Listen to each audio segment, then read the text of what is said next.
Leadership is not just one quality, but rather a blend of many qualities.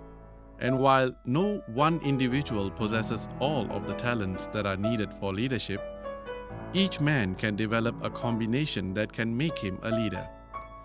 Contrary to the opinion of many, leaders are not born, they are made. And they are made by hard effort, which is the price we must pay for success. By Vince Lombardi. Welcome to the podcast series on Yang Berbahagia, Tan Sri Muhammad Khairul Adib bin Abdul Rahman, the Director General of Public Service. This podcast series has 6 episodes capturing the leadership journey of Yang Berbahagia Tan Sri. It is the reflection of Yang Berbahagia Tan Sri's governance qualities throughout his service as an administrative and diplomatic officer for 34 years. Intan presents the Leadership Encyclopedia by Yang Berbahagia Tan Sri Muhammad Khairul Adib bin Abdul Rahman. You are now watching the 5th episode entitled Celebrating Generational Gaps. Yang Berbahagia Tan Sri, generational gap issues in the workplace is a hot topic since the last decade. These issues largely contributed by differences in each generation's expectations, communication styles, and perspectives. What is your opinion on this? To me, the challenge is the same. You see, upon gaining independence, we had to transform from colonial rule to self-determination. So those are the challenges that they face then. But in today's world, currently, we have the same challenge, but on a different level. In the sense that now we have more and more millennials coming into the workforce, and the baby boomers are still leading some of the organization. So this is where the clash of values come into picture, because they were brought up differently. For the millennials, they are very IT savvy. Information is at their fingertips. Speed is actually one they look for. If they go into anything online, the moment you start to gather information, they become impatient. So speed is more important for the millennials. But for the baby boomers, they are more systematic, dogmatic, they follow through the rules. So this is where the gaps and the clash are a big challenge to the civil service. To me, there are values in each that they can learn from each other. So it's a two-way communication. For the baby boomers, yes, I was fortunate. That I was attached to one multinational bank for about 3 months, just to see how they actually handles talent, more on talent retention and also talent attraction. So they also face the same thing. This is about 10 years ago, about a decade ago, talking about the new generation coming into the workforce, having different perspective about life and work balance. So they had some challenge in how to retain and how to attract talent then. So this is where now, I think it is incumbent upon both to understand each other. More so for the employer to understand that the ground of change, the landscape of change. They are no longer in the old mindset that everyone can be instructed to do the same thing. So millennials, they are more exposed, they are more knowledgeable because information is at their fingertips. This way now, sometimes I think the leaders in the organization need to really understand and talk and communicate to the millennials. And the millennials are also a very important stakeholder because, as you know, in the Malaysian population, the pyramid of the age group now, a lot of them are in that age group. So we have about 60% of Malaysians are below the age of 40. So more and more youngsters are now taking up position. So even the millennials will have some challenge when they become leaders later on. So this way, the learning and unlearning of the leaders is very important. They need to understand the stakeholders. As a leader yourself, how do you think leaders and millennials can learn from each other? For the leaders, I think it's very important that they understand that time have changed. The expectations have changed. So they need to react so as to ensure that the workplace is also able to attract and retain talent and also to actually to get the best of them. For the millennials, they must also understand that being in as a leader in an organization, your stakeholders, very in the spectrum, from young age until those who are already retired. So in the civil service, we have that challenge because our spectrum of stakeholders, they come from all ranges of age. So we cannot, one size doesn't fit all. So this way now, I think basically the policy, the process of policy making remains the same, but the engagement is different.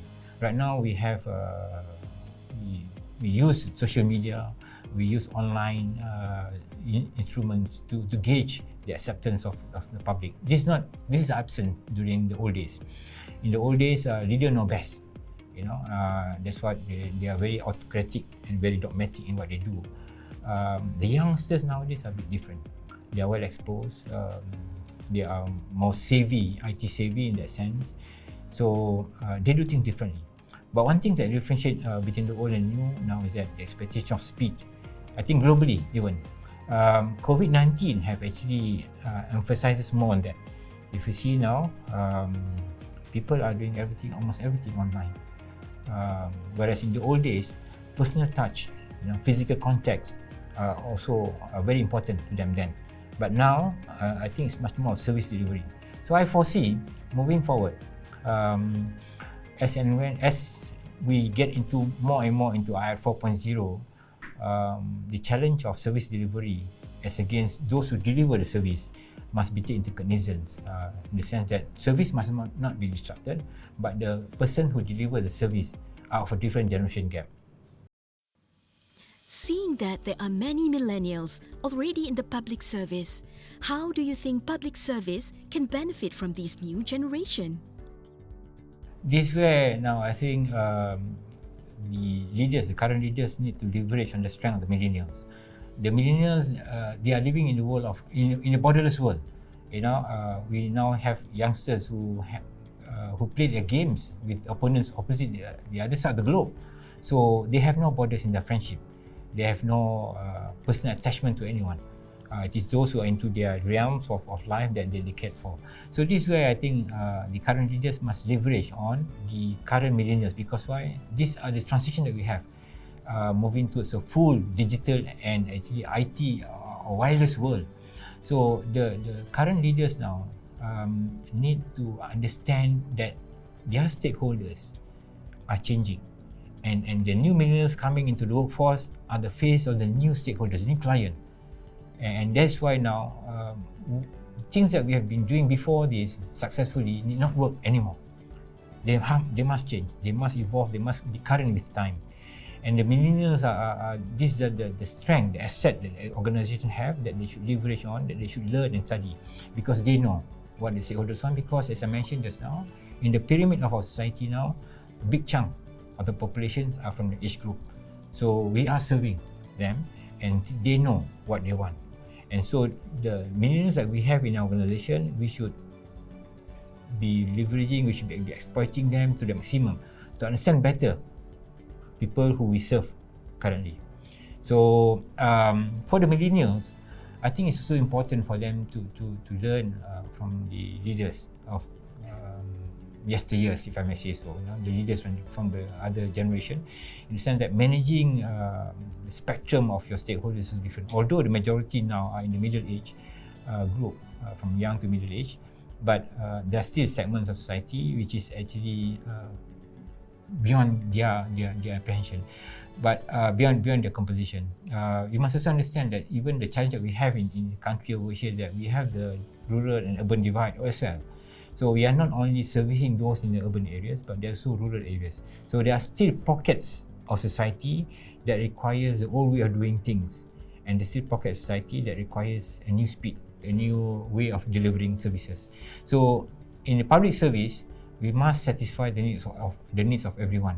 So there are instances whereby we have to go by the old ways of doing things, just like when you deal with the kampung people, and there are ways of doing things the new way, because you're dealing with more urban and more sophisticated stakeholders. So this is where now, for the leaders in the organization, they must pick and choose. when it comes to stakeholders who are more agile, who are more advanced and sophisticated, they need to leverage on, they need to study the millennials in the organization, and they need to engage them and actually ride on their expertise on how to engage the people. For example, nowadays we go a lot on social media. These are the strength of the millennials, but maybe social media is not appropriate when it comes to urban, when it comes to rural or remote settings. So there are still a mix and match and a hybrid of both. So this way now, but moving forward, as the country gets wired more and more through online, so the society is also changing. So this is where both parties will have to play their part in ensuring that whatever it is, services to the public, to the rakyat, are not being disrupted. Based on your experience, what is your advice to the leaders in regards to leveraging the skills and knowledge of the millennials already in the public service? One dimension that we need to really look deeply into is actually in the process of education.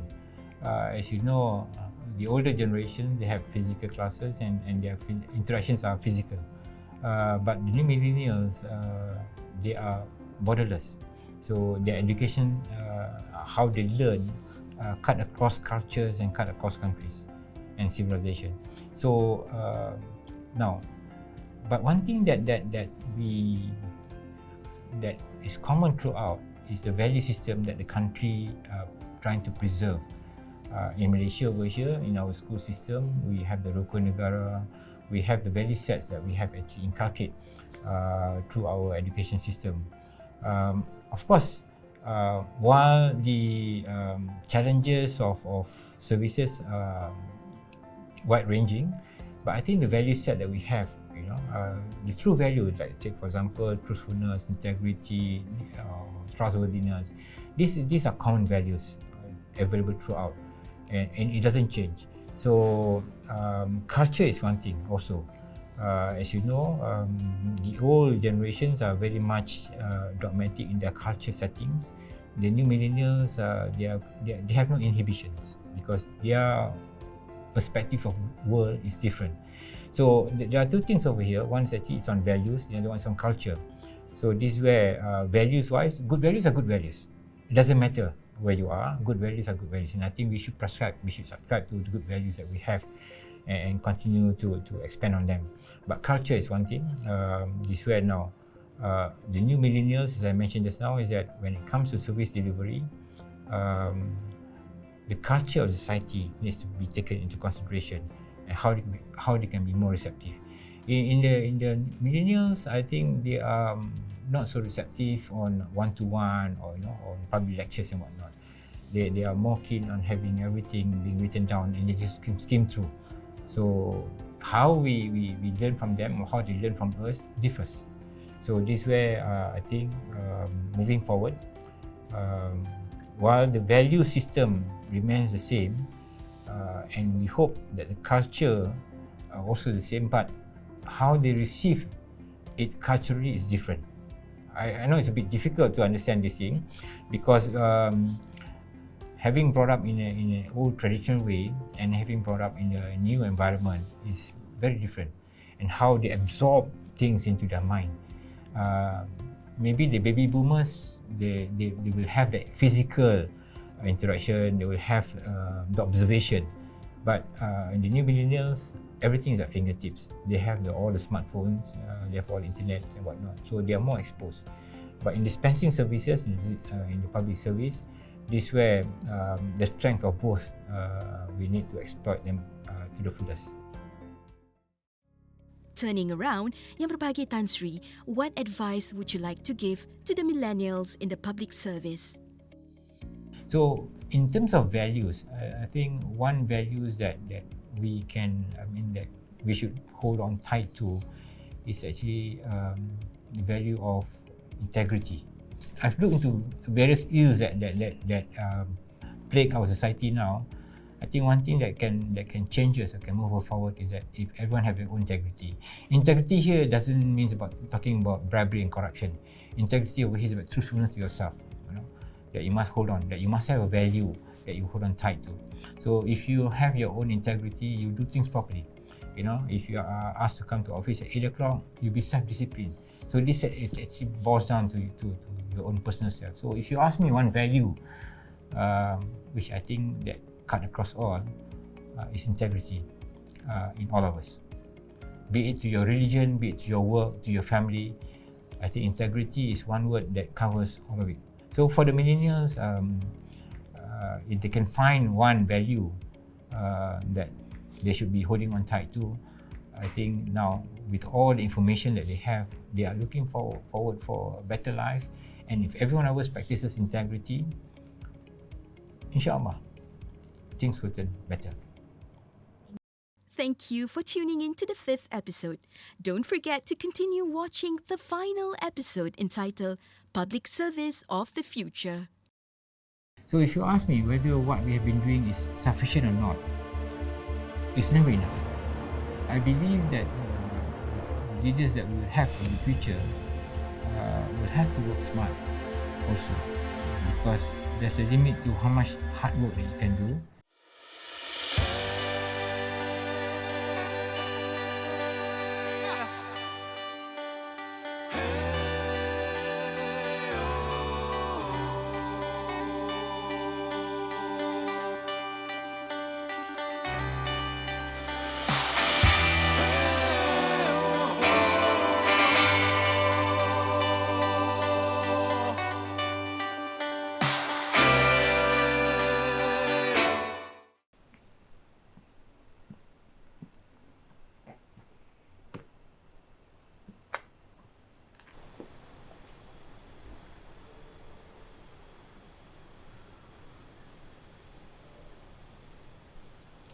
A quote from Tom Peters: "Leaders don't create followers, they create more leaders."